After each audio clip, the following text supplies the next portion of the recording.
પાટણ જિલ્લામાં સ્પર્ધાત્મક પરીક્ષાના ઉમેદવારો ટી4 રસ્તાથી રેલી યોજી કલેક્ટર કચેરી પહોંચ્યા. પાટણ જિલ્લામાં સ્પર્ધાત્મક પરીક્ષાના ઉમેદવારોએ ટી4 રસ્તાથી રેલી યોજી કલેક્ટર કચેરી પહોંચ્યા. મોટી સંખ્યામાં વિદ્યાર્થીઓ રેલીમાં જોડાયા અને સૂત્રોચ્ચાર કર્યા.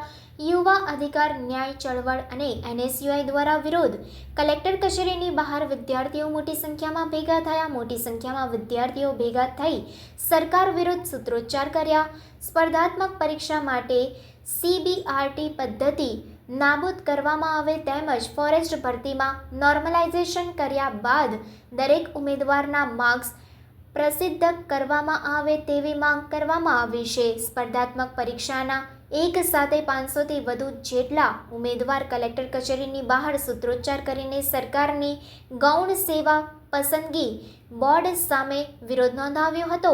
વિદ્યાર્થીઓનું માનવું છે કે જે પરીક્ષા લેવામાં આવી છે તેમાં ઘણી વિસંગતતા અને પારદર્શકતાનો અભાવ છે. સત્વરે સરકાર દ્વારા વિદ્યાર્થીઓના હિતમાં નિર્ણય લેવામાં આવે તેવી માંગ ઉઠવા પામી છે. નોર્મલાઇઝેશનની અંદર 110 માર્ક્સ વાળો જો 162 પહોંચી શકતો હોય તો 156 માર્ક્સ વાળો રહી ગયો છે. એ જ જિલ્લો અને એ જ શિફ્ટ. તો અમને આ વખતે હસમુખ પટેલે એવું કીધું છે કે નોર્મલાઇઝેશનના માર્ક્સ નહીં બતાવવામાં આવે. તો કેમ નહીં બતાવવામાં આવે એ અમારી માંગ છે.